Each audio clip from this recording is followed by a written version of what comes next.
रियासत से मजलिस इत्तेहादुल मुस्लिमीन के सदर मोहतरम जनाब हुक्मान मलिक साहब, मजलिस इत्तेहादुल मुस्लिमीन के उम्मीदवार जनाब दानिश साहब, मजलिस इत्तेहादुल मुस्लिमीन के तमाम मेरे अरकान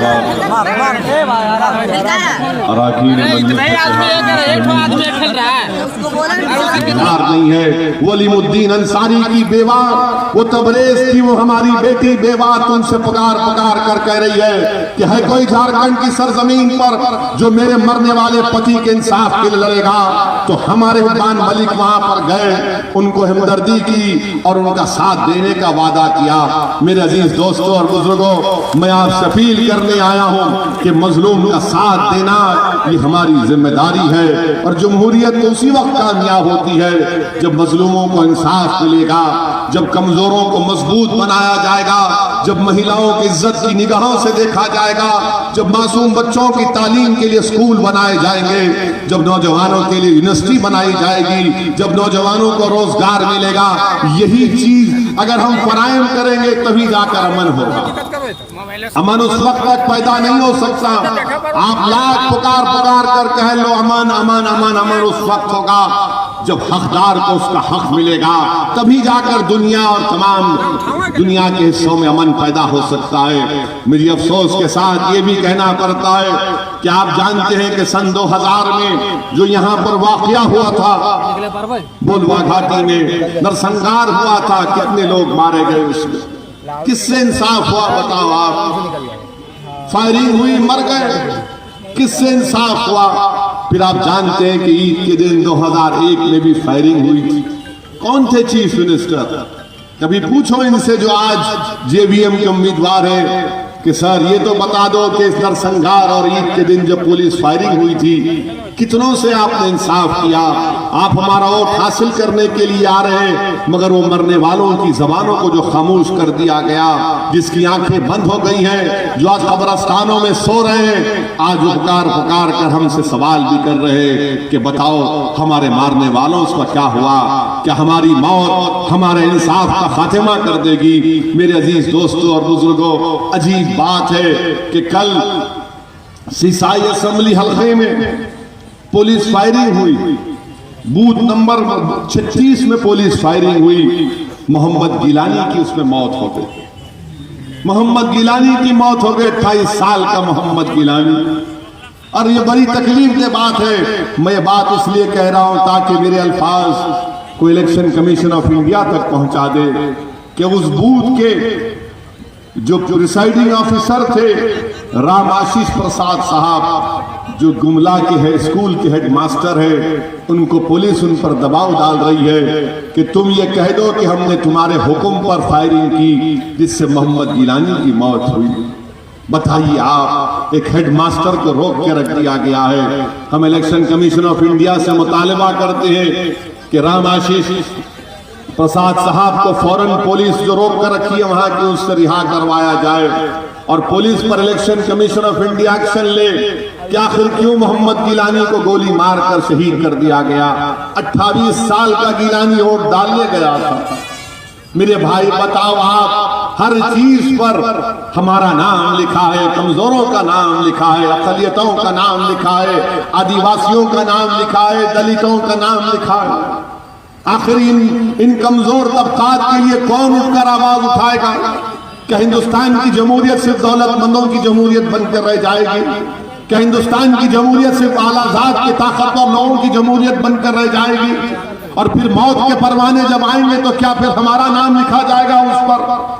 मेरे अजीज दोस्तों और बुजुर्गों, इन चीजों पर आपको गौर करना है। इस विधानसभा में अगर आप तरक्की करवाना चाहते हैं, विकास देखना चाहते हैं, एक नया दौर देखना चाहते हैं, एक ऐसा विधायक आप देखना चाहते हैं, तो झारखंड के असेंबली में जाकर तुम्हारी आवाज बनेगा, तुम्हारी तकलीफ को समझेगा और जिसकी आवाज पर झारखंड की असेंबली के दौर दीवार हिल जाएंगे। तो मुझे पूरा यकीन है कि आप अपना वोट यहाँ पर दानिश साहब के हक में इस्तेमाल करिए। हम हर जगह से सुनते हैं कि कई जगह पर लोग हम मुझसे कहते हैं कि असदुद्दीन ओवैसी, अगर तुम्हारी पार्टी मजलिस इत्तेहादुल मुस्लिमीन के अगर 3-4 MLA जीत भी जाएंगे तो तुम क्या कर सकोगे? क्या 2-3 अगर जीतते हैं तो क्या कर पाओगे? मैंने उनसे हमेशा कहा और आज भी आपके दरमियान में खड़े होकर कह रहा हूं, मेरे अजीज दोस्तों और बुजुर्गों, हिंदुस्तान की हमारी सबसे बड़ी पंचायत लोकसभा है। 540 के ऐवान में अल्हम्दुलिल्लाह 2 आपके रुकने पार्लिमान आपकी पार्टी से मुंतखब होकर जाती हैं। और अल्लाह जानता है, दुनिया देखती है कि अल्लाह का ही करम है, सदका नबी करीम सल्लल्लाहु अलैहि वसल्लम का, कि जब हम आपका भाई आपका बेटा ये दीवाना खड़े होकर गरीब और मजलूमों के इंसाफ की बात करता है तो दुनिया उसका नोटिस लेती है, सारा ऐवान कान लगाकर सुनता है कि देखो ये ओवैसी दीवाना अब क्या कहने वाला है। मेरे दोस्तों, यही दीवानगी की जरूरत है। अक्लमंद को याद रखो, जो अक्लमंद होता है उसको कभी मंजिल नहीं मिलती, क्योंकि अक्लमंद हमेशा डरता है, वो मौत से डरता है, वो खतरों से डरता है। और जो दीवाना होता है वो अल्लाह से बेपनाह मोहब्बत करता है, वो खतरों से नहीं डरता, वो मौत की आगोश में बैठकर जिंदगी के तमाम चीजों को देखता भी है और वो दीवानगी उसकी इतनी होती है कि मंजिल तक पहुंच जाता है। मैं यही दीवानगी पैदा करने आपके दरमियान में आया हूं। मैं आपसे कहने आया हूं कि अब हम बराबरी की बात करेंगे, अब हम अपने हक को हासिल करेंगे, अब हम खामोश नहीं बैठ सकते मेरे भाई। याद रखो, वतन अजीज में इतनी खामोशी ठीक नहीं है। खामोशी को तोड़ो, इस सन्नाटे को तोड़ो।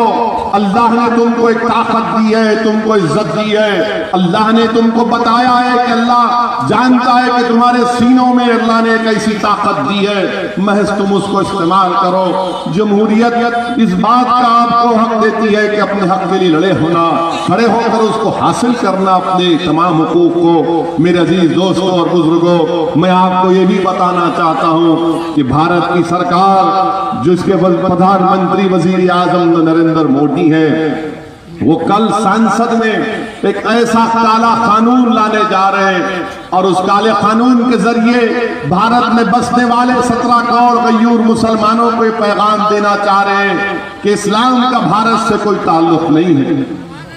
मैं जिम्मेदारी के साथ कह रहा हूं कि जो काला कानून नरेंद्र मोदी की सरकार कल संसद में लाने जा रही है, वो ये कहता है कि हिंदुस्तान में सबको सिटीजनशिप मिलेगी सिवाय मुसलमानों के।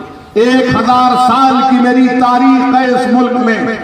आखिर बीजेपी और नरेंद्र मोदी को इतनी नफरत क्यों है मुसलमानों से और इस्लाम से? सबको सिटीजनशिप देंगे, हमारे हिंदू भाइयों को देंगे, ईसाई भाइयों को देंगे, सिख भाइयों को देंगे, बौद्ध मजहब के भाइयों को देंगे, मगर अगर किसी को नहीं देंगे तो मुसलमानों को नहीं देंगे। बताओ आप, 17 करोड़ मुसलमानों को नरेंद्र मोदी की हुकूमत ये पैगाम दे रही है। क्या इस्लाम का कोई ताल्लुक नहीं है इस भारत से? है ना? ये कुतुब मीनार क्या मेरी आबो अजदाद ने नहीं बनाया? क्या ताजमहल मेरे आबो अजदाद ने नहीं बनाया? क्या ये दिल्ली का लाल किला मेरे आबो अजदाद की निशानी नहीं है? क्या चप्पे चप्पे पर हिंदुस्तान में मेरे आबो अजदाद की निशानी है? बताओ, आज तुम ये कह रहे हो कि इस्लाम का इस भारत से कोई ताल्लुक नहीं है और सबको सिटीजनशिप दोगे और किसी को नहीं दोगे तो मुसलमान को नहीं दोगे। ये काम आज हमारे मुल्क में हो रहा है। ये कानून पास करने के बाद पूरे मुल्क में एनआरसी लाएंगे और जिसके पास कागज नहीं होगा, कागज की बुनियाद पर उससे कहा जाएगा कि तू भारत का शहरी नहीं है। मेरे अजीज दोस्तों और बुजुर्गों, हमारी तबाही और बर्बादी के मंसूबे बनाए जा रहे हैं। हमको स्टेटलेस बनाए लेने की पूरी कॉन्स्पिरेसी की जा रही है। इसके खिलाफ कहीं से आवाज नहीं आती। अगर कोई इसके खिलाफ सदाए एहतजाज बुलंद करती है तो मजलिस इत्तेहादुल मुस्लिमीन बुलंद करती है। मेरे अजीज दोस्तों और बुजुर्गों, ऐसे पुराशूब दौर में मैं आपसे गुजारिश करने आया हूं, बल्कि तमाम मजलूम आवाम से गुजारिश करने आया हूं, तमाम कमजोरों से गुजारिश करने आया हूं कि एक हो जाओ, मुत्तहिद हो जाओ। अगर तुम एक हो जाओगे, मुत्तहिद हो जाओगे, तो जो दुनिया तुमको कल तक कमजोर और मजलूम समझती थी, अगर तुम एक जगह जमा हो जाओगे तो वही तुम्हारी ताकत होगी। वही तुमको ताकतवर बनाएगा। और अब आपसे अपील करता हूं कि अपना एक और दानिश साहब के हक में इस्तेमाल करिए। पतंग के निशान पर बटन दबाकर इन तमाम जो मंसूबे बनाए जा रहे हैं उसके खिलाफ एक पैगाम दीजिए और अपनी पार्टी को कामयाब और कामरान करिए। मैं फिर से आपका शुक्रिया अदा करता हूं कि आपने अपना कीमती वक्त निकाल कर यहाँ पर तशरीफ लाए। अस्सलाम वालेकुम व रहमतुल्लाहि व बरकातहू।